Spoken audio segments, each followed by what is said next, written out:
Welcome to the True Crime Vault, home to 2020's most chilling stories. A young woman goes missing from a mall. The surveillance tapes and the frantic search. 2020 starts right now. The fear of women walking out to their car by themselves, it's a real feeling that everybody has felt. Drew was working at Victoria's Secret. She did a little Christmas shopping, headed to her car, and then went missing from the mall. She was talking with her boyfriend. Her last words they heard her say were, okay, and the phone went dead. It's the last time anyone heard from Drew Shadeen. The family of missing college student Drew Shadeen is still holding out hope that she will be found alive. At the time of her disappearance, she was a 22-year-old UND college student.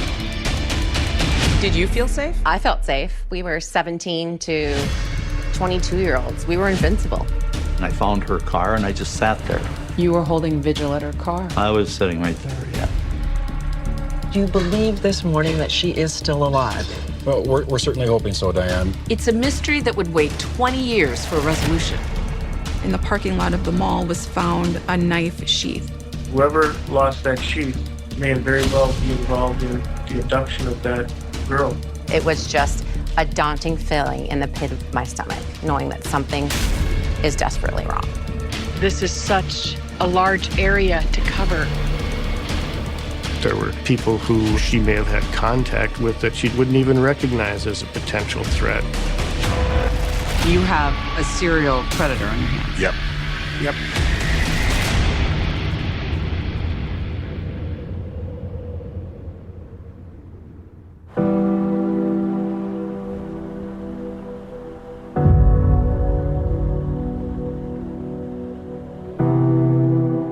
For most people in the land of 10,000 lakes, heading up north means taking a trip to their weekend cabin. Few are lucky enough to call the North Woods home year-round. But the Minnesota father who built this cabin with his own two hands is one of them. This is you and Drew. What year is this, do you know? 2000. Just getting ready to go to college. Yeah. Alan Shadeen has called his daughter Drew, Drewsy, ever since she was little. She vanished just before Thanksgiving in 2003. That's one of her early works, right? Yes, that one's real early. I think she was 7 or 8 years old when she drew that. Amazing. It's basically the view right outside the window. Yep. As a college student, Drew was majoring in graphic design, but it's clear she had been an artist long before that. Before she disappeared, Drew was a senior at the University of North Dakota and so excited to graduate. But the Gamma Phi Beta sorority sister would never get the chance. The last time I saw her was right downtown Park Rapids watching a Vikings game. That's a good memory. Yeah. And as I drove away, I had this really eerie feeling. Do you remember the last thing you said to her? Oh, be careful, I love you. 1 month later, and a few hours away in Grand Forks, North Dakota, is when and where Alan Shadeen's 20-year nightmare would begin.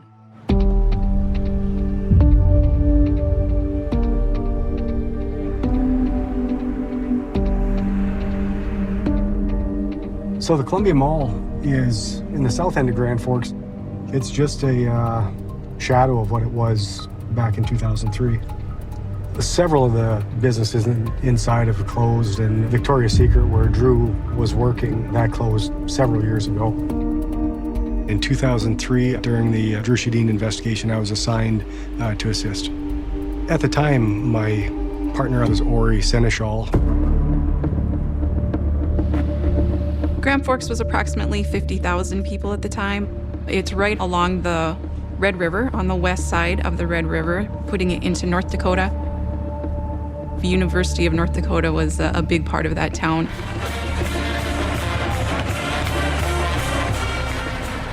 Just across the Red River is Minnesota and the city of East Grand Forks. But for people living on both sides, it feels like one big community.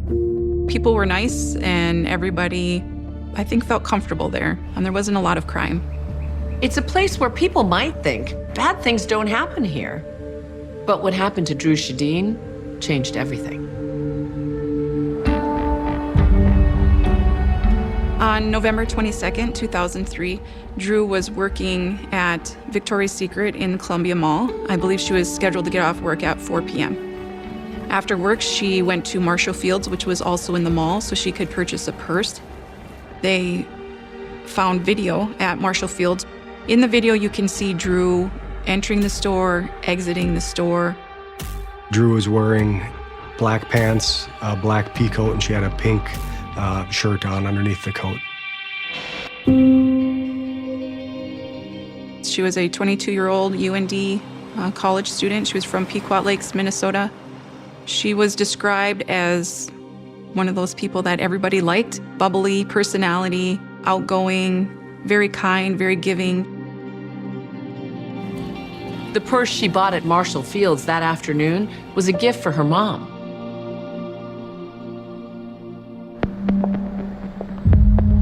It would have been dark or getting to be dark at 5 o'clock. It was, November 22nd, so approaching the winter months. She made a phone call to her boyfriend, Christopher Lang, and she was speaking with Christopher as she was walking to her car. Drew had been talking on the phone from roughly 5 p.m. to 5:04 p.m. to her boyfriend, and that phone call was interrupted, and she abruptly hung up. Prior to doing so, she said something along the lines of, okay, okay. We've all been leaving work, talking on the phone, multitasking, doing this, doing that, and then all of a sudden, in the blink of an eye, you're in that situation, and things have changed forever. I'm a journalist from Minnesota, and this was one of the first big cases I covered a few years out of college. Being close to Drew in age, it really impacted me. I think Drew's case touched people on a national level because she seemed just like everybody's daughter, everybody's friend, somebody that everybody could identify with. And it was tragic when she disappeared. Chris initially thinks Drew's gonna call back. When 6 o'clock rolls around and he hasn't heard from her, he gets worried. He starts calling her and leaving messages. He also calls her roommate and learns she hasn't been back to their apartment. Later in the evening, Drew's boyfriend, Chris, did receive a phone call from Drew's phone, but at that time there was no communication. All Chris was able to hear at that point was what sounded like the buttons being pushed, and that was approximately 7:42 p.m. Drew's boyfriend calls Drew's roommate, Meg Murphy, again and suggests she try calling the bar where Drew was supposed to work a shift later that night. She was employed at El Rocco Bar. She was supposed to work, I believe, at 9 p.m. that night, and she did not show up for work. They didn't think she would have not shown up for work without calling somebody or letting somebody know. Please come in. Hi, I'm calling. My roommate was supposed to be home like a couple hours ago. How old is she? 22.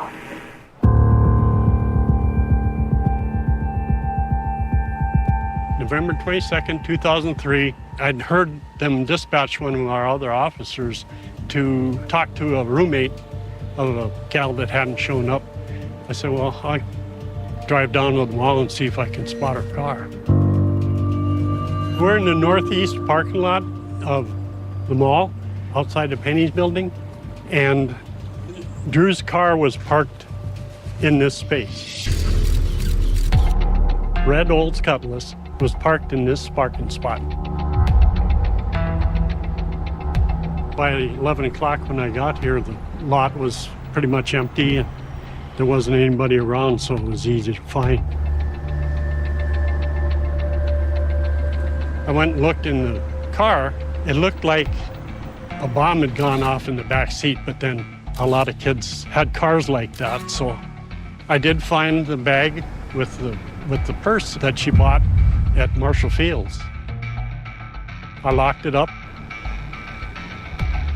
By the driver's side rear wheel was a black object, so it looked out of place. The knife sheath was laying by the left rear tire on the driver's side. I picked it up, put it in my pocket. I have no idea how important that piece of evidence was going to turn out to be. As the search for Drew continues, police soon ask Drew's boyfriend, Chris, more questions, including why he didn't call police right away. It wasn't a scream. It wasn't. It wasn't anything that would. It was just it cut off. He was in a relationship with her. We needed to verify his alibi. Oftentimes, the people close to the victim are responsible for their disappearance.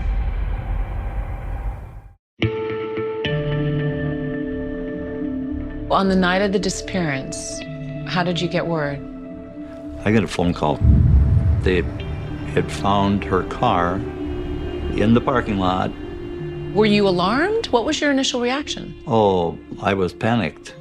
I jumped in my work truck and took off, and it was a snowstorm that night, and I had to follow behind a semi because it was snowing so crazy. What did you feel in your gut? I think you don't want to think the worst, you're trying to be positive. First, I drove down to the police station. There wasn't anybody around. I pounded on the doors, couldn't get in, so then I jumped in my car, my pickup, and I drove back to the shopping center, and I found her car, and I just sat there. You sat with the car? Sat with the car. You were holding vigil at her car? I was sitting right there, yeah. It was a god-awful, terrible night. I had received a phone call from my father, and my dad said, Drew's missing. It doesn't look good. I just remember going, I don't understand what this all means. He goes, she's missing, Sven. We just don't know where she is, and we don't think that it's good. He shared the story of what happened while Chris was on the phone, walking out in the parking lot by herself. I had moved away. I was starting a family in California, and Drew was working on college. I didn't really know my sister's, pattern in life at that time. I didn't know where she could be or what she might be doing. She loved her sorority and her sorority sisters up there. It was my second year on campus at UND, and I thought joining a sorority was the last thing on earth I would do. And meeting the sisterhood of Gamma Phi Beta, and especially Drew, all of a sudden I was enrolled as a Greek. How did she draw you in? Her big blue eyes, first off, was one driving factor. Her smile could light up a room. What was Gamma Phi Beta like on campus? If you've ever seen it, it is a pink pencil. It is high energy. That's what I remember. Everyone loved them a slice of Deke's pizza. You would all be centered around a large pizza and sharing laughter and life, really. I remember rush week, walking down University Avenue, then I was like, God, I don't know if this is for me. And she just told me, trust in your journey, and you only get one try at this life. So those, it will stay in my memory forever. Mm-hmm. I was looking forward to having Auntie Druzy there to be a part of my son's life. We're 2 years apart. Around 1990, 1991, we moved up to Pequot Lakes, Minnesota. It is recording, isn't it? Recording. No. I don't know how, I can't tell if it's recording or not. I had already separated from Linda, the mother of my children. My parents divorced when I was 7, so Drew was 5. We lived with my mother and my stepfather, Sid Walker. We call him Sidder. He was an amazing man. We grew up on a very beautiful lake. It's a beautiful place. Oh, that's... Oh, you can't get through there. First time we met, I was out on a jet ski that broke down. Drew and Sven happened to be driving by in a boat, and he essentially towed me home. Drew was energetic. She was compassionate and the right amount of goofy mixed in there. The opportunity to move to the lake was really good for her and her brother. There's Druzy. Hi. Gave her a lot of freedom. Gave her a work ethic because she started working young. In high school, Drew spent summers waiting tables at the Manhattan Beach Lodge on Big Trout Lake. It's just a few minutes away from her home. a place where little has changed, where a photo of her in the newspaper is still displayed alongside an article touting the food and the resort. My sister loved her high school years playing basketball and golf and was actually quite good at that. She was very popular. She was homecoming queen. Yes. Do you remember that? Absolutely. What was that like? Oh, it's fantastic. She deserved it. She was one of those kids that everybody loved. Coaches, teachers, townspeople, neighbors, yeah. I just see her smile and her grace and her gentleness. Really gentle, but tough. Around the same time, Drew's car and a knife sheath were discovered in the Columbia Mall parking lot, word that Drew was missing was already spreading around campus. She hadn't shown up at her on-campus apartment. How did you get word that she was missing? Well, with the sisterhood, kind of the calling chain, it came out, has anyone heard from Drew? Big sisters would call little sisters and then just make sure that everyone at that time had not heard from Drew. We started making calls throughout where she could be or possibilities. It was just a daunting feeling in the pit of my stomach, knowing that something is desperately wrong. Desperately wrong. As for Chris Lang, the last person Drew spoke to on the night she disappeared, police wanted to know why he didn't call authorities immediately when their call got cut off. She was telling me about the stuff she bought. I'm picturing her like driving out of the parking lot. Abruptly, she said something like "okay," is how I remember it, and I know it struck me as a little odd. It wasn't a scream. It wasn't anything that would. It was just it cut off. I remember saying to her in a message that I left her, like, did you get in a little bender? And then later on that night, Sid called me at like midnight or something, and he told me that they had found her car in the parking lot. Okay. And that to me was the moment I knew that she indeed, in my estimation, was taken. Because Chris was 300 miles away, moving into a new apartment in Minneapolis, police say he was never really a person of interest. So who was? We're listening to any tidbit of information someone gives us. We don't know her patterns. We don't know who she knows. And we're looking to those people who are close to her to find out that information. Meg had mentioned that she was familiar with a person by the name of Mike, who Drew had at some point some kind of a romantic relationship with. Drew met Mike through her work at El Rocco. I believe he was a patron who frequented there. Mike Hager was a mechanic. He lived in Grand Forks. He was kind of outside of Drew's normal circle of friends. He's someone she and Drew's dad, Alan, were both concerned about. Why did you think the police should look at Mike Hager? Well, just because of a couple of things that she'd said. He just was kind of gloomy and wanted more in the relationship than she was willing to give. They at some point did have some kind of relationship. It seemed as though towards the end they're kind of starting to annoy her and that she, kind of wanted to cut ties with him. The morning of November 23rd at 6 a.m., officers went to Mike Hager's residence. And the person who answered the door said, "Mike lives here, I'm his roommate, but I haven't seen him for a week." So they left it at that.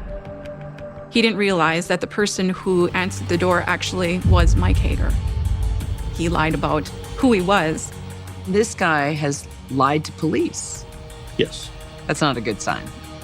Neither was what Steve Connolly spotted by the front door when he paid Mike Hager a visit. I noticed a pair of female shoes. Did you think maybe they were Drew's shoes?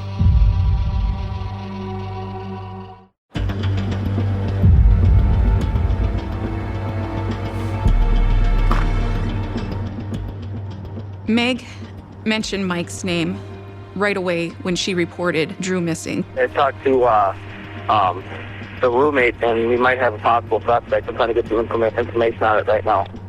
The guy is trying to get on her at the Rocco. It seemed as though, he was more interested in a relationship with Drew than she was. When police had knocked on Mike Hager's door, they were told Mike wasn't there, but an officer was assigned to follow up later on. I was a patrol officer at that time.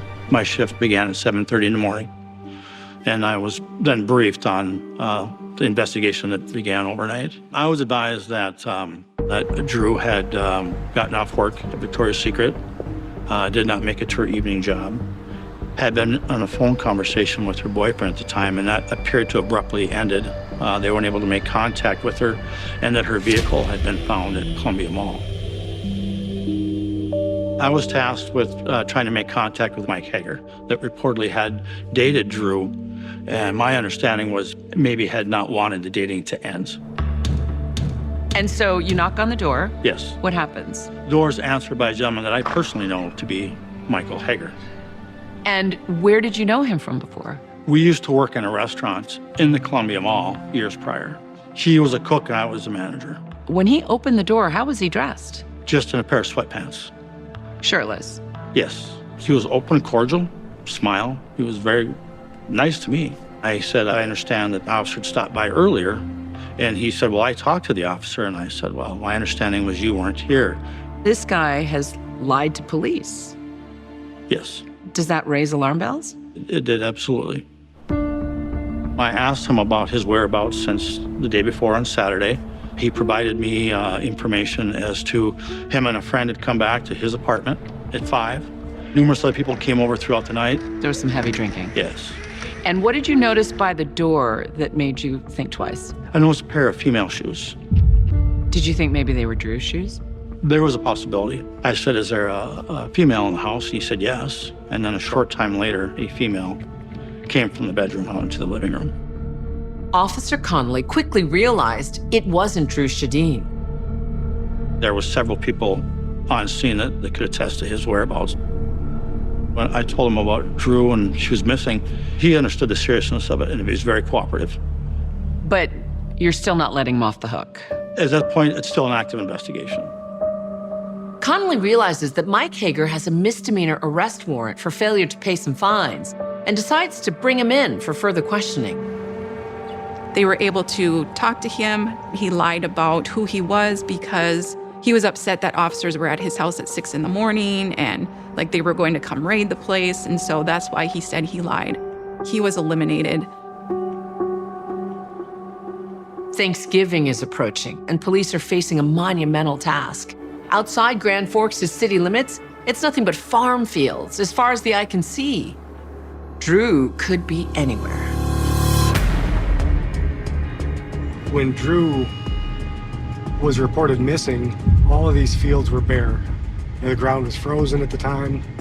So just a very, very difficult scene than what we have today. Grand Forks is right on the border of North Dakota and Minnesota. Because of that proximity, police wondered if Drew could be on the Minnesota side. And it wasn't long after she vanished that they discovered something else that would make them almost certain of it. They were able to identify the general location of where the second phone call to Chris Lang had come from based on tower data. The FBI initially got involved in Drew's investigation on Sunday around noon. She was taken on Saturday night. The Sprint phone records indicated that her phone was still on and pinging in the Crookston area, which is a town east of Grand Forks in Minnesota. You learned that Drew's cell had pinged. Yes. Did that give you hope? Oh, it did.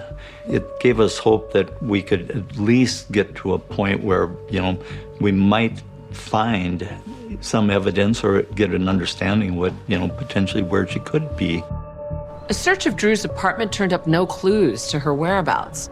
Police collected several items, though, including her sheets, her toothbrush, which could be used to get samples of her DNA, and a book, The Lovely Bones. It's a fictional story written from the point of view of a young woman who goes missing and is murdered. Police hoped Drew's disappearance wouldn't end the same way. Her phone continued to be activated until about 6 o'clock that night, Sunday night. Obviously, if we can find Drew's phone, we have a better chance of finding Drew and a better chance of finding out who else she might have been talking to just before she disappeared. Is that the kind of thing that might lead investigators to think she had a stalker? Potentially, sure.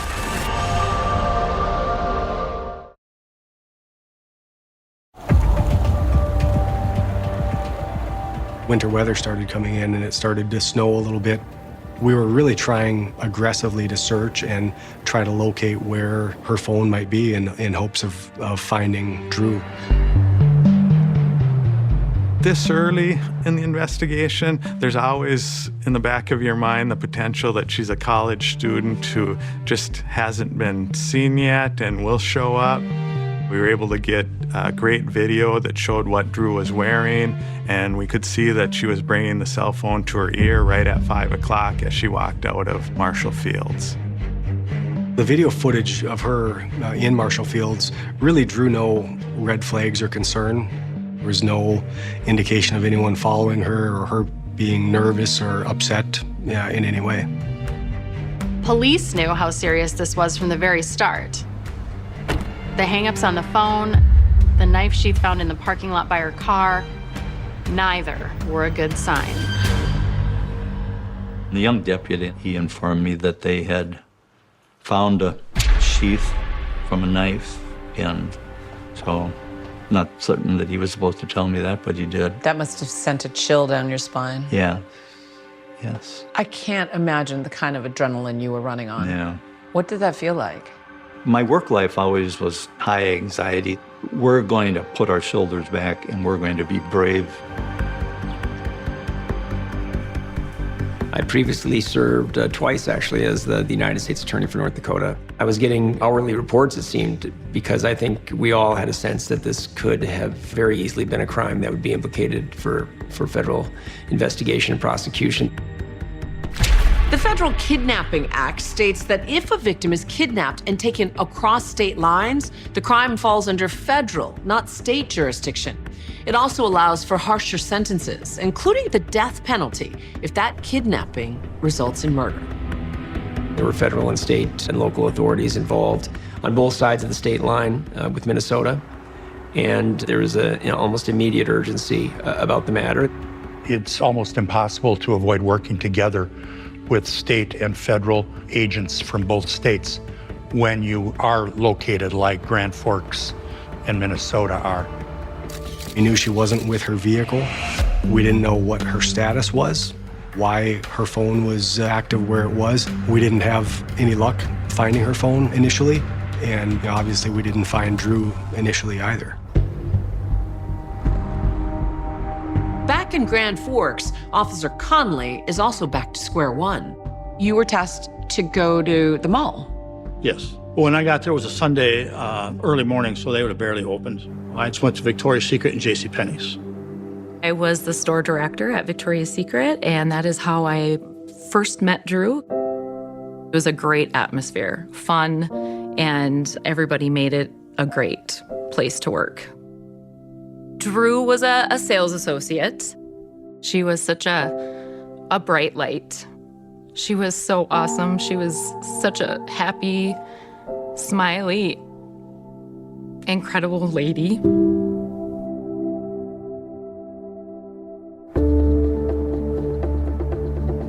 I was able to gather that she had worked yesterday from about noon to 4 and gotten off of work.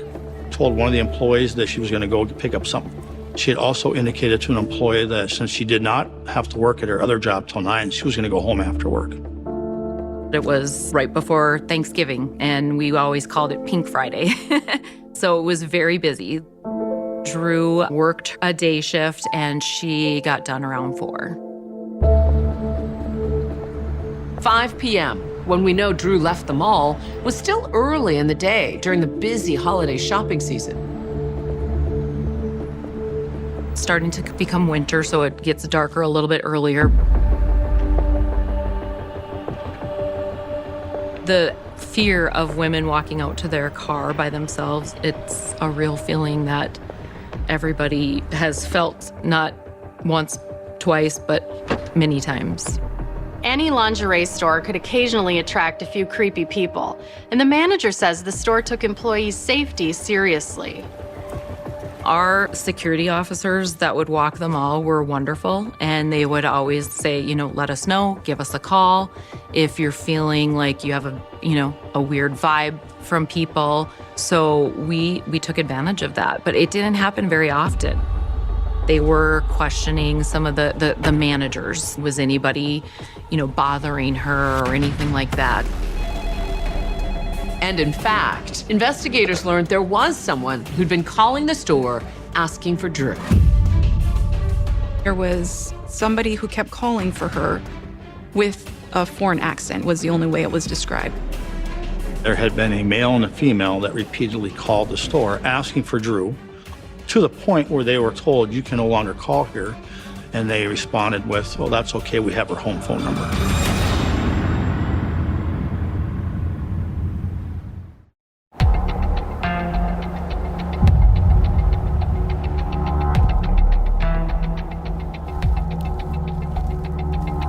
My memory of Monday was, it was a very busy day. Sunday had come and gone, as did any hope of finding Drew's cell phone, which stopped pinging. I was wondering what we were going to uncover. And am I ready to gain that knowledge of what really happened to Drew? Because as the minutes ticked on, that feeling in my gut just got bigger and bigger. You were full of dread. Mm-hmm. Police decide to go public with their investigation, holding press conferences for local and national media. This was when most people learned that Drew Shadeen was missing. The family of missing college student Drew Shadeen is still holding out hope that she will be found alive. Drew's boyfriend, Chris Lang, believes passionately she is still alive. She's somewhere safe and warm. I believe it in my heart. She's fine. The mysterious phone calls Drew was getting at work were also raising concerns. Is that the kind of thing that might lead investigators to think she had a stalker? Potentially, sure. Figuring out if Drew had a stalker was crucial to the investigation, especially because a female employee of nearby Marshall Fields had recently reported to police that she was being allegedly harassed by a man whom she said makes her uncomfortable, even ran after her once, and has been at the store 3 or 4 times in the past month.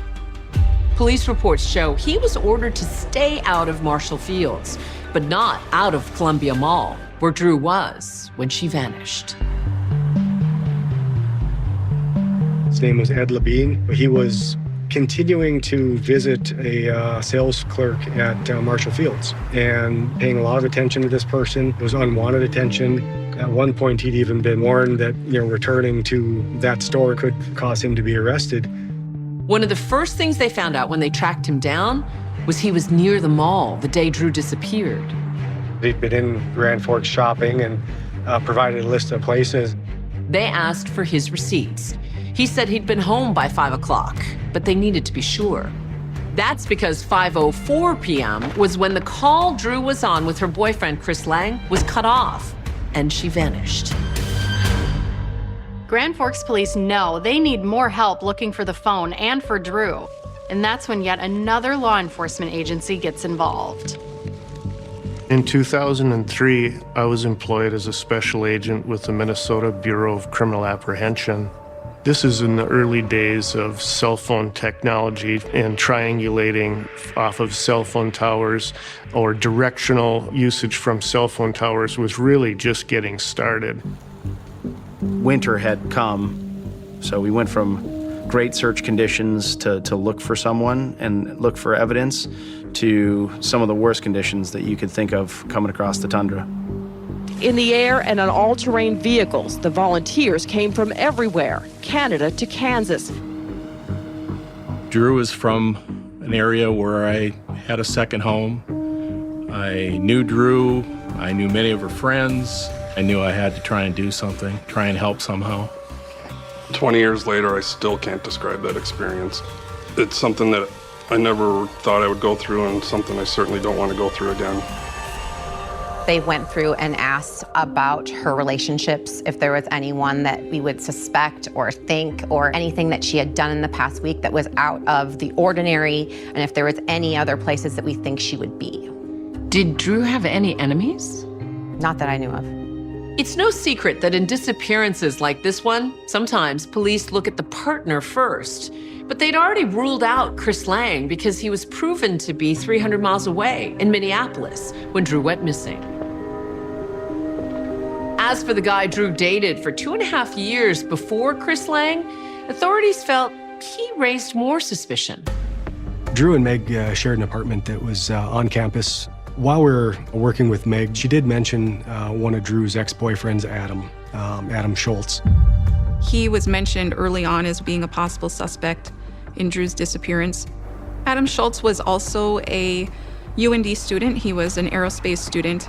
During the interview with Meg, she talked about Drew's relationship with Adam, and she did have some concerns there in how he was treating her and that the breakup didn't go well. So that was one of the things that led us on to Adam.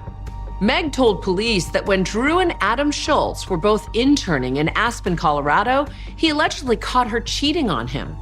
According to police reports, Drew's roommate claimed that this upset Schultz to the point where Drew became scared of him because of some of his actions, and that apparently Drew had tried breaking up with Schultz several times, but Schultz wouldn't take the hint. He was certainly cooperative. He was forthright with us, but it seemed like he was trying to help steer the investigation in certain aspects. We're generally a little bit skeptical, when we're talking to someone and they're trying to steer us in a certain direction. Back when police had searched Drew's car, they found a lot of items in the back seat and in the trunk.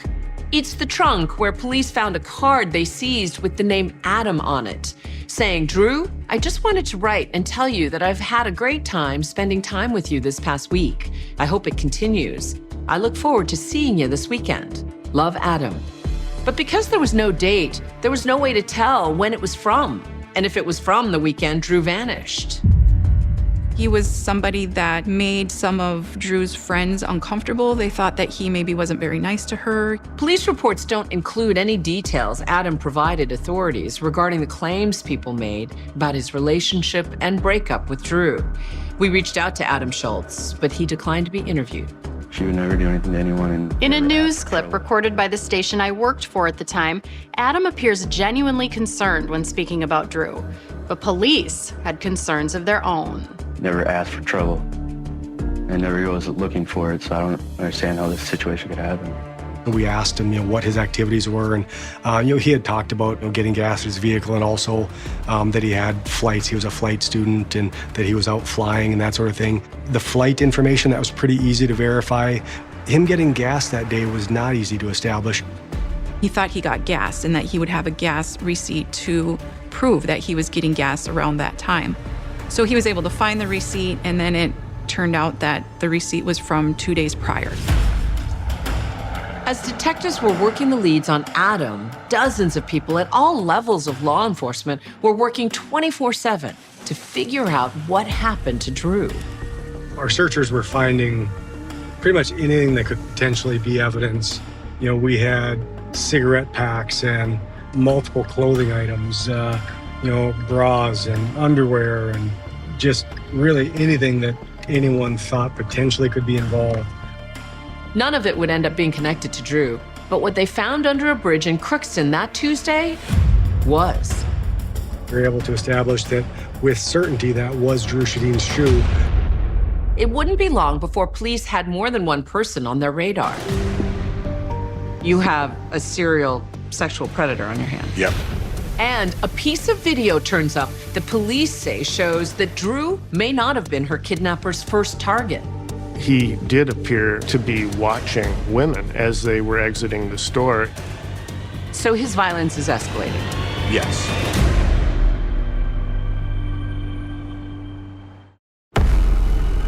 We've all been leaving work, talking on the phone. All of a sudden, in the blink of an eye, things have changed forever. On November 22nd, 2003, college student Drew Shadeen vanished from the mall. She was the girl next door to everyone. Did Drew have any enemies? Not that I knew of. No. One of her shoes was found, and there was an opening in the water. Where can we find her? Who can we talk to? Who's responsible for this? There was this sheath that was found They showed us the knife that was associated with the sheath. I had just seen that exact knife. And I said, we got to go right back out to talk to him. He was excellent at stalking people. This was his pattern. So his violence is escalating. Yes. And you have a serial sexual predator on your hands. Yep. How heartbreaking is that to think about? She's alive and she's crying and she doesn't know what's going to happen to her.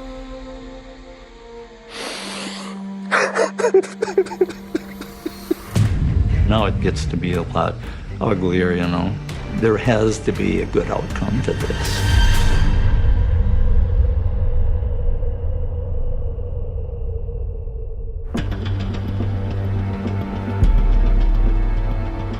Tuesday, November 25th. 4 days into their investigation, detectives are moving on all fronts to find out exactly what happened to missing University of North Dakota student Drew Shadeen. Thanksgiving was around the corner, and I remember Christmas lights had sprung up, but the mood was somber and surreal. Until 2003, the holidays for Drew's family had been a lot like they are for most families. What was Thanksgiving like? You know, a lot of food, typical Thanksgiving, eat a lot, you know, go to a movie. The last movie Drew and I went to was Titanic. That was a Thanksgiving movie. Between us, we were both trying to hide the tears. You can tell Drew and her dad had a special bond. Drew and her friends did too. I get the sense that everybody loved Drew. Yes. Yeah.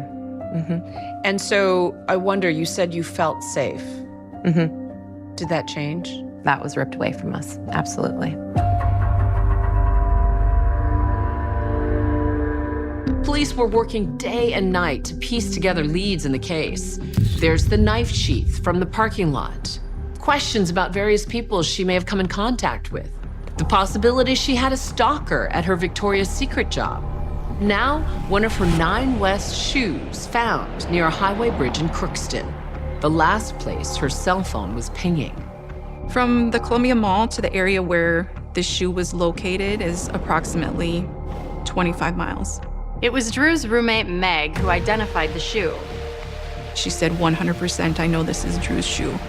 She said that she wears the shoe as often as much, or if not more, than Drew did. The shoe was found under the bridge on the Highway 75 bypass going into Crookston, which goes over the Red Lake River. Actually, how it exactly got there, we don't know. I saw the location where the shoe was found. Based on where it was, it looked like somebody could have just pulled over to the side of the road and dropped it. But that's just one possibility. Drew also could have lost her shoe while making an escape. No one knew. So it was emotional, and it was a big step in the case. Law enforcement was out there with dive teams and cadaver dogs, and I have to say there were hours that we all spent assuming we were about to find her body under the icy waters of that river. And that, of course, did not pan out over the days ahead. There were other things that weren't panning out for investigators either. Remember Ed Levine, the man who was banned from Marshall Fields by police after a woman reported he was allegedly harassing her? Detectives had wondered if he was involved. This was happening roughly 2 or 3 months before Drew was reported missing. So, certainly a situation like that we look into. While his receipts showed he had been near the mall that day, a search of his house and car revealed nothing suspicious, and they ruled him out. Levine was not involved. We're pretty clearly able to prove that he was not involved. As for the idea that Drew had a stalker calling her at Victoria's Secret, that fizzled out too. There was somebody who kept calling for her with a foreign accent.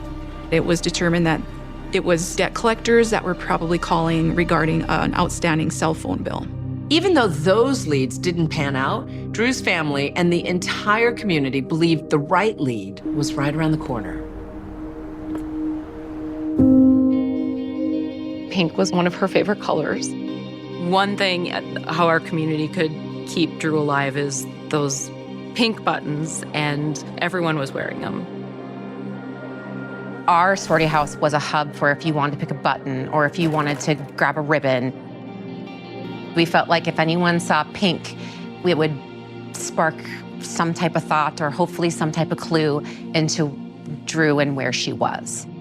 So many people we talked to about the story said that hope became synonymous with this case. Yes. Why do you think that is? I think that anybody that looked at her beautiful smile and her presence said, okay, there's hope. I just wasn't going to stray from, she's out there, we just have to find her. I wouldn't let myself do it. 3 days into Drew's disappearance, police decide to look into another pool of potential suspects. Polk County detectives and Crookston City Police and probation officers began to look at local sex offenders in the area. Police identified 2 individuals that were living in the area of where the phone was when it made that second call to Chris Lang. The first has an alibi, someone to vouch for him, and police rule him out. But authorities had to dig deeper for another offender on the list, Roger Van Huvelen. He pretty quickly asserted that he was at home and alone. And that wasn't all. When police approach Van Huvelen, he says something chilling. Something like, I was expecting you.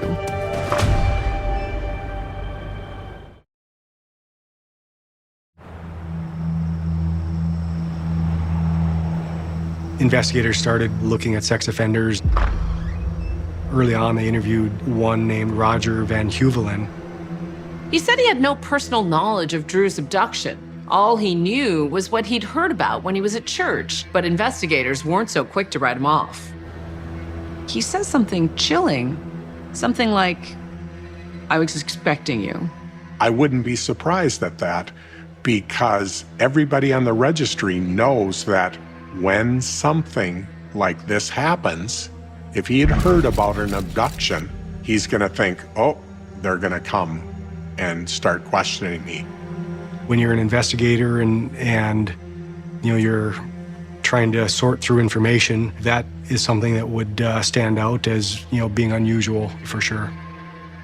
I looked into his background, and after graduating from high school in Iowa and serving in the Air Force for 20 years, he settled on the outskirts of East Grand Forks. In the mid-1990s, Van Huvelen was convicted of 2 counts of criminal sexual conduct with a girl he'd met at the park and molested at his home. While the type of attack was different than what police believed happened to Drew Shadeen, he had to be eliminated as someone who could have been involved.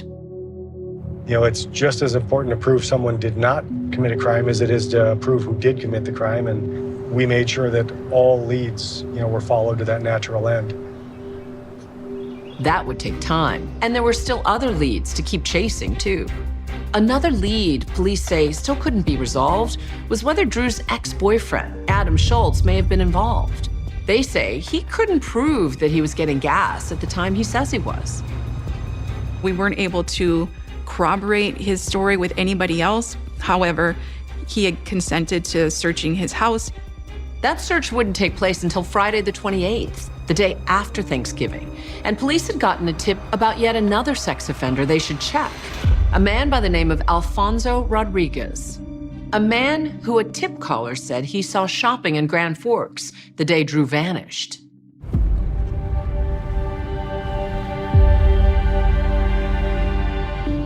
The 26th was the day that Alfonso Rodriguez came into the picture. He was identified as a sex offender who was living in Crookston, and he had served 23 years in prison for previous offenses.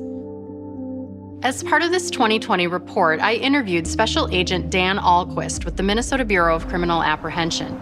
He was the first to interview Rodriguez about Drew's disappearance. What information did you have about his prior offenses? We didn't have a lot of information. His prior offenses were from 1974 and 1980, prior to computers. Shirley Iverson, Rodriguez's first known victim, knew exactly what he did and what he was capable of. This story takes a trip back in time to 1974, when a different college student's life was about to change forever. I was home from Concordia College on a break. I had just turned 18, and we were gathering at a pretty common spot for high school kids and college kids to gather, which was the Viking Bar.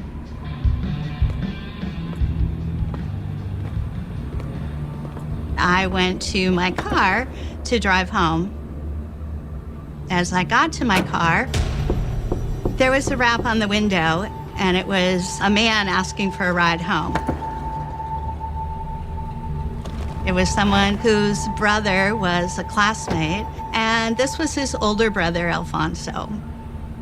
You know, a ride home about 7 blocks would be no big deal. So I gave him a ride home. Unbeknownst to me, they had moved, and so we were actually at an abandoned home, and he sexually assaulted me.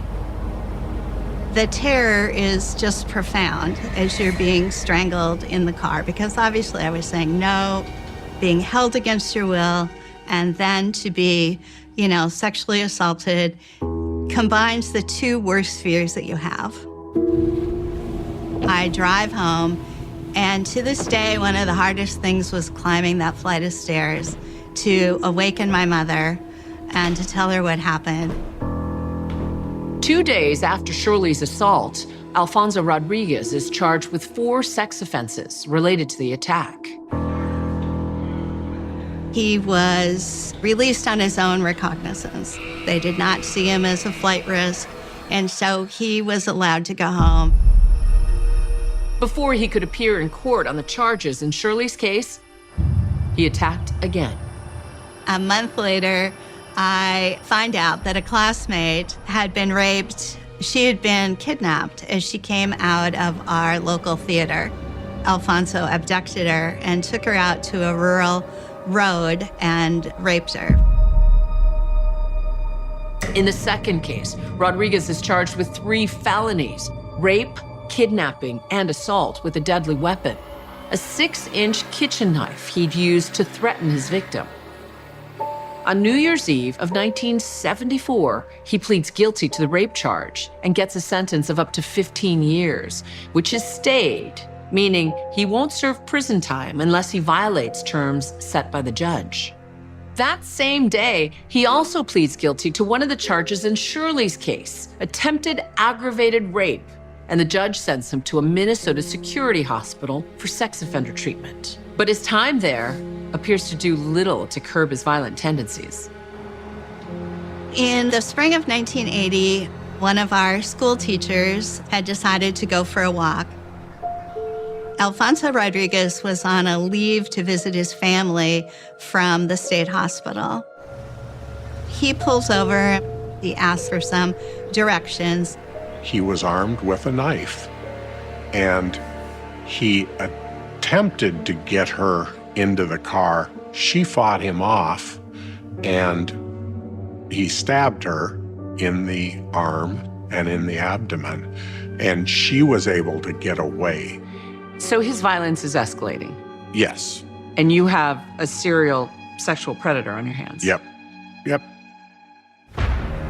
In stabbing her and attempting to kidnap his 3rd victim, he receives 20 years in prison.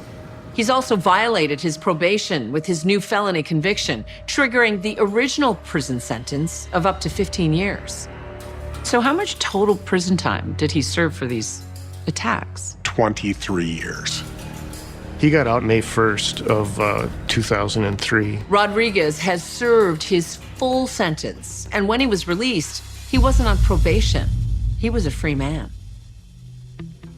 The only thing we were able to do is contact law enforcement, tell them that he is getting out of prison, make sure the public knows about his history and that he has come back to live in Crookston again.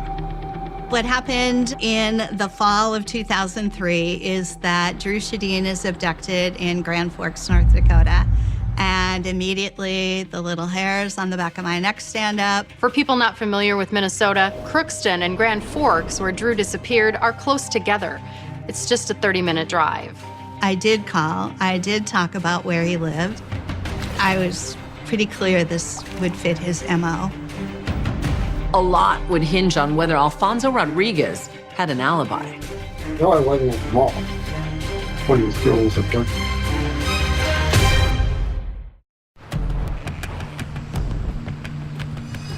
We learned that Alfonso Rodriguez was working at a construction site. His eyes met my eyes, and he immediately reached for his tool belt, unclasped it, dropped it on the floor, and walked towards me.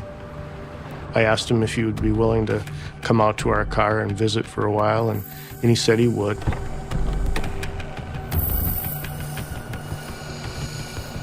I was with a fellow BCA agent, Brad Barker. We're working on the disappearance gal, and everybody's a suspect until we can rule them out, you know. What were you doing on Saturday? Well, I went to Grand Forks. He was shopping for some jeans. He said he'd gone to Target and a few various stores, went to the mall, and he said he went to a movie. What time did the movie start? Oh, 4:30. 4:30, 4:40, something like that. What time did you leave the movie theater? 7, 7:30. What was the name of the movie again? It was Once Upon a Time in North Dakota. I hopped out of the car and called my boss, who was at the command post, and I asked if he could just quickly get on the phone or the computer and try to determine where are all the movie theaters in Grand Forks and what was showing on Saturday. I got a message back that that particular movie, Once Upon a Time in Mexico, wasn't playing anywhere in Grand Forks on Saturday, November 22nd, 2003. I didn't let him know that we knew that just then. Confessions are great, but lies put people in prison. Rodriguez agrees to let them search his car.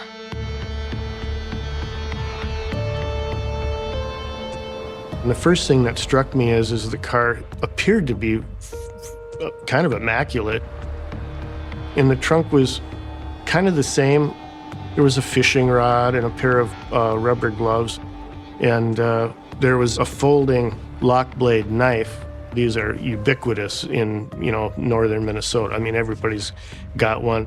We looked in the glove box in the interior of the car, and there was a small folding knife, like a pocket knife, that had 2 blades, and one of the blades was broken, gone. I asked if he would be all right if we took that as evidence, and he was fine with that. Investigators also want to know what Alfonso Rodriguez did after he said he saw that movie. On the way back, Alfonso had told us he left the area of the movie theater and the Columbia Mall area, and then he drove to the McDonald's restaurant. We were going to drive right by that McDonald's on the way to the police department, so we whipped in there and we asked about any surveillance footage, and we turned that in when we got to the command post for viewing and for review. At the same time Dan Ahlquist was interviewing Alfonso Rodriguez, other investigators had already been assigned to look into the mysterious sheath found near Drew's car the night she disappeared. Investigators from the task force had gone out to Menards and determined that the sheath that was found near Drew's car was part of a set that's sold exclusively at Menards, and that sheath goes with a folding knife. They showed us the knife that was associated with the sheath, and you could have knocked me over with a feather because I had just seen that exact knife in Alfonso's trunk. And I looked at the commander and I said, we got to go right back out to talk to him. Before attempting to seize the knife, investigators wanted to confront Alfonso Rodriguez with inconsistencies in his story and dig deeper into his whereabouts. He agreed to come to the police department and talk to us. Get to the theater initially, I think he said it was about 4:45 or 4:40. A movie's about 2 hours long. We got there at 6:40, and you're driving away. Did you go anywhere after the movie? In that McDonald's surveillance footage they'd gotten, he never appears. Where he does turn up is in footage pulled from Target, in a chilling clip that haunts investigators to this day. He's following a woman, and it's not Drew. And it did appear that he was looking for a victim.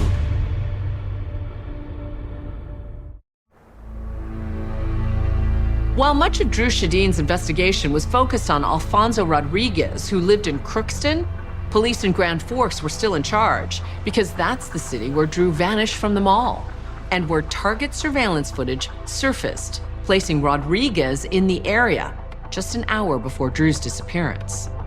I did have an opportunity to see the video from the Target store. He did appear to be watching women as they were exiting the store, and it was quite chilling to see him hunting like that. He spent a few minutes sitting on a bench in the vestibule area at the entrance exit of Target. The blonde woman leaves the store and walks into the parking lot. And shortly after, Rodriguez follows her. Throughout the investigation, she was referred to as probably the luckiest woman in Grand Forks that day. Just an hour after this clip was recorded, Drew Shadeen vanishes from the mall.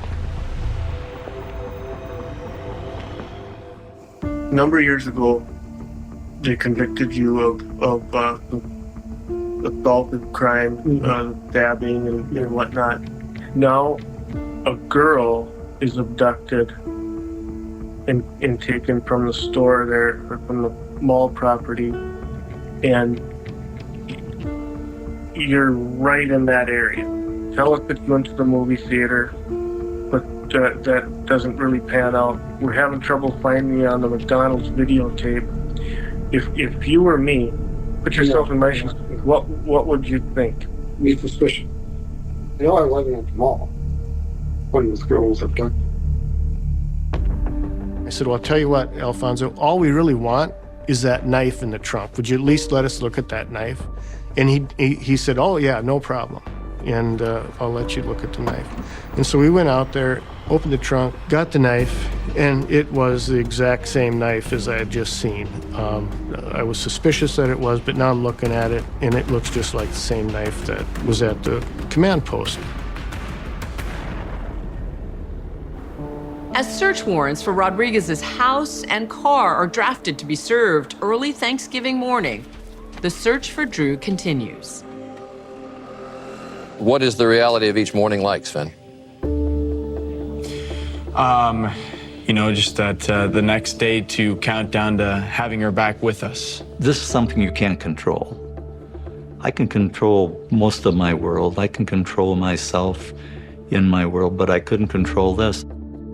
Alan and I were together on a daily basis and became really inseparable. He would sometimes go off on his own, maybe after we were done. He would probably go out there and have conversations with Drew. It was very difficult to be out there in these conditions and just not knowing what you're going to come across. If Alfonso Rodriguez knew where Drew was, he wasn't talking, even when investigators tried appealing to him again. Not too late to change back and tell us what happened. Because if you are involved, if you did have a conversation with this girl and something went wrong, I never met her. Okay. Okay. That interview ends with Rodriguez asking for a lawyer and Dan Alquist telling him he is not going free. I didn't want him to destruct evidence, and I didn't want him to go anywhere where he could, potentially hurt a live victim.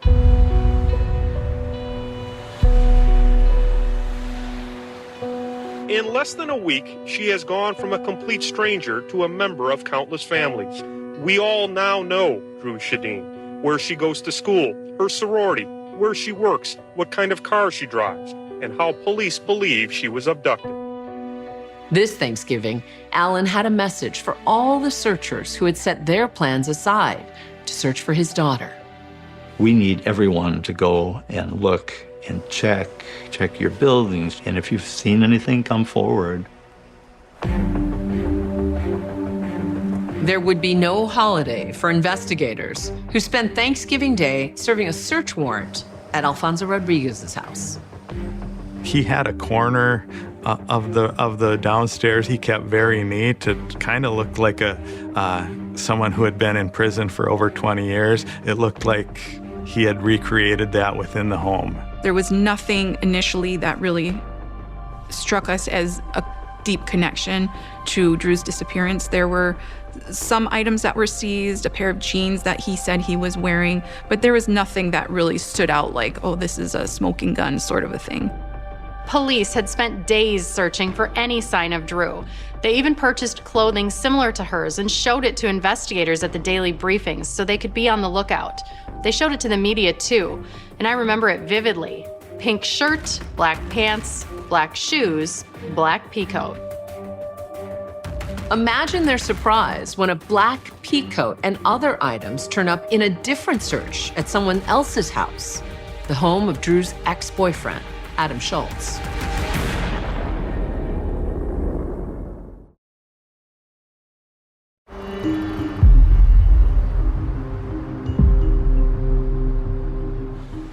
Right around Thanksgiving, Alfonso Rodriguez was, certainly developing as a suspect, but that didn't mean we stopped investigating the other names that were coming forward. We started following up on Adam Schultz. Adam and Drew had dated for 2.5 years. He was mentioned early on as well as being a possible suspect in Drew's disappearance. The flight information, that was pretty easy to verify. Him getting gas that day was not easy to establish. He gave a consent to search his vehicle, his residence. He voluntarily gave his DNA so that we could have that on record. And he was cooperative with the investigation. However, he was somebody that made some of Drew's friends uncomfortable. The search for Adam's home yielded some curious items: a knife, women's underwear, brass knuckles, a list of weaknesses, including jealousy and vengefulness, and a black peacoat, the type of coat Drew Shadeen was last seen wearing. Intriguing finds, but in the end, nothing was connected to Drew's disappearance. He was not involved. At the same time that he was on one phone call, Drew was on phone call with her current boyfriend. So, the cell locations were verified. We were able to ultimately eliminate him as potentially being involved. Police determined Adam Schultz had nothing to do with Drew's disappearance. And on Friday, they found what they needed to help prove who did. In my interview with Dan Ahlquist, he told me Rodriguez's Mercury Sable looked pretty clean when investigators first saw it. But now the forensic team was going in for a closer look. And I'll never forget it. The scientist got in the car and he was looking around and he was looking at this light-colored interior. And he said, "Oh, wow."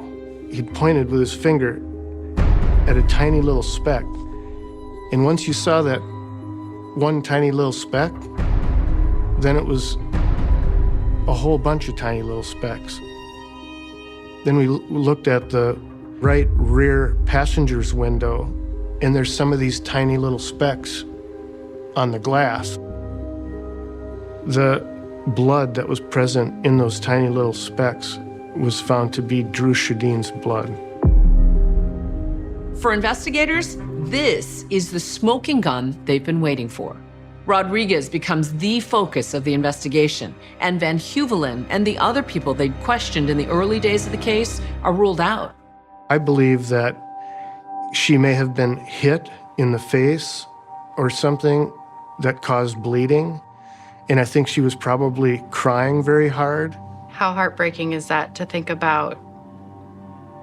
If she's alive and she's crying and she doesn't know what's going to happen to her.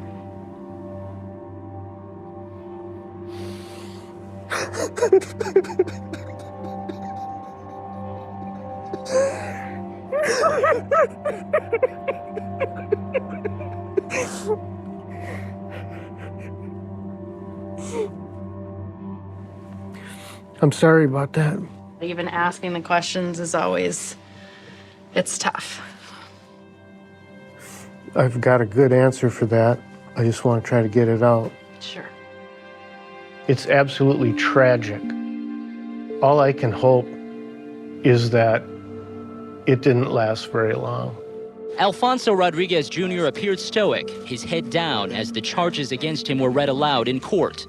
To wit, that Alfonso Rodriguez Jr. did abduct Drew Jardine from the JCPenney store parking lot. With Drew Shadeen's father sitting quietly a few feet behind him, Rodriguez offered few words during the 10-minute hearing. What were your thoughts? Oh, just that, devastation,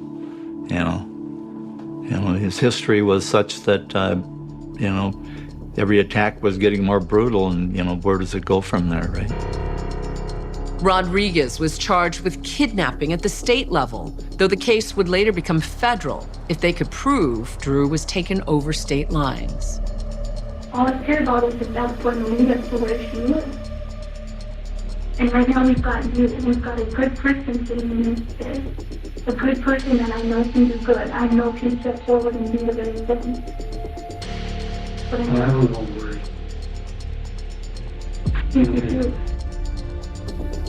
The community's all poured out to try to find that girl's body. It was a quest for answers, and then it became a quest for justice. There would be no Christmas miracle for Drew's family. In fact, spring would arrive and have to thaw those frozen fields before there would be another big break in the case.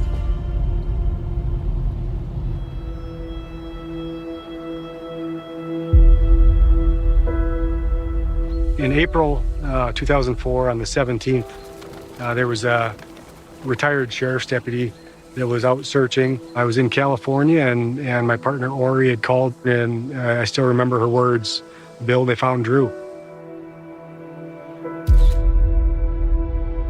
She was generally covered by this brush. You could see her pea coat pretty clearly. They found her shoe. Her cell phone was in this area, and several other pieces of clothing. Her clothes alone tell the story of her death. Unfortunately, Drew was, naked from the waist down, and her hands were bound behind her back. Remnants of a plastic bag suggest she may have been asphyxiated. Tell me about that horrible day when they found her body. It was absolutely a horrible day, but it was a day of relief, because at that point we knew that Druzy was no longer with us.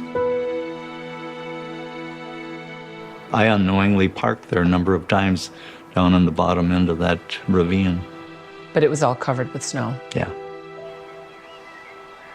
God of grace, we thank you for Drew, for the many ways her all too brief life has touched and enriched so many lives. At the funeral, I had a moment of realization that this was not just Gamma Phi Beta. This was not just UND. This was not just North Dakota. This was our nation that was affected by what happened to Drew Shadeen. And up there, watching her mom let go of that white dove was something I will never forget. Drew Wrigley and I believed that this was an appropriate death penalty case, and we submitted our recommendation to the Attorney General. It was a kidnapping, number one, and it was across state lines. It also involved an individual with a long criminal history involving sexual assault of women. The Deputy Attorney General made the decision to have the case be prosecuted in North Dakota. There hasn't been a death penalty of any kind for over 100 years in our state. It's not part of our culture. We did everything that we could to make sure we got the best information possible in front of that jury. Sometimes it doesn't go the way you hope. And when I walked into that courtroom,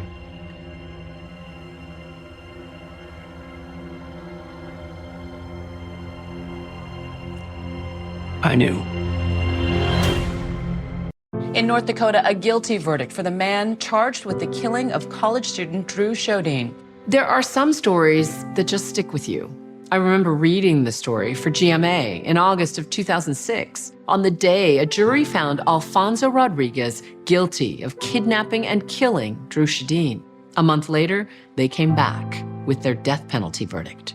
A federal jury in North Dakota has handed down the first death sentence in that state in almost a century. I know it wasn't easy a decision for the jurors, I'm sure. But Drew's voice was heard today. I did wish that there was more that we could do because it couldn't bring Drew Shadeen back. But we obtained justice on that day. 12 people in a region of the country that doesn't exactly embrace the death penalty. Alfonso Rodriguez would spend the next 15 years on death row. But just 2 years ago, in 2021, the same judge who presided over the trial stuns the Shadeen family. Though Rodriguez's guilt was never in question, the judge overturns his original sentence, citing a handful of things, including issues with the medical examiner's testimony and a failure by Rodriguez's defense team to pursue an insanity defense. A new sentencing hearing was ordered just recently, in 2023. But before the hearing could take place, Attorney General Merrick Garland halted executions of all federal inmates.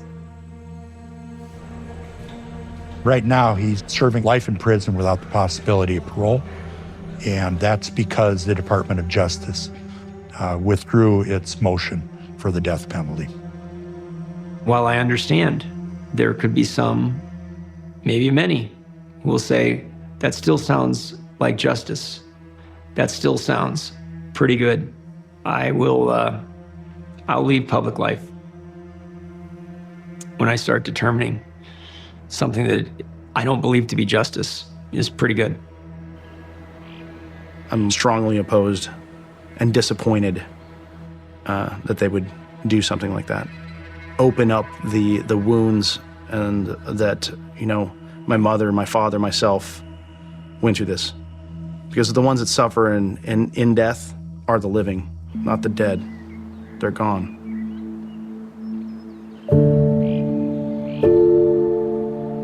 So I'm wearing the pink tie because pink was Drew's favorite color. All of my memories of Drew are ones that I will cherish forever and, God willing, never forget. This is one of her pieces of art? Yes. She drew that as a young lady. I always thought that there was probably a premonition because it's an angel. It has an awful lot of her in the picture, sadly. It's almost as if she drew herself in heaven. Exactly. Complete with angel wings. Angel wings, yes. She deserved something more than just a granite gravestone. It's the tree of life. Tree of life. That is her gravestone, that tree. That was the last project that she worked on at the University of North Dakota. I'm sure you talk to her a lot. Yeah. What do you say to Druzy? She talks to me. She tells me more than I tell her because she knows I'm more wayward than anybody else around, so. Alan Shadeen can also hear his daughter in voicemails that he saved from 20 years ago. Hi, Daddy, it's me. I know that you're in Mexico, but I just want to call and tell you Happy Valentine's Day. I love you. Hope you're having fun. Talk to you later. Bye. She had a huge heart. She had a beautiful smile, and she's just a fantastic young lady that went way, way too soon.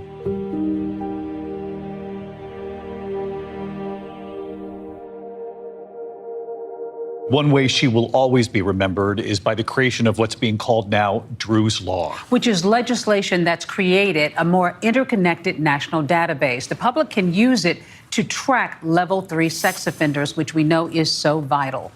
That's our program for tonight. I'm Deborah Roberts. And I'm David Muir from all of us here at 2020 and ABC News. Good night. Thanks for listening to the 2020 True Crime Vault. We hope you'll join us Friday nights at 9 on ABC for all new broadcast episodes. See you then.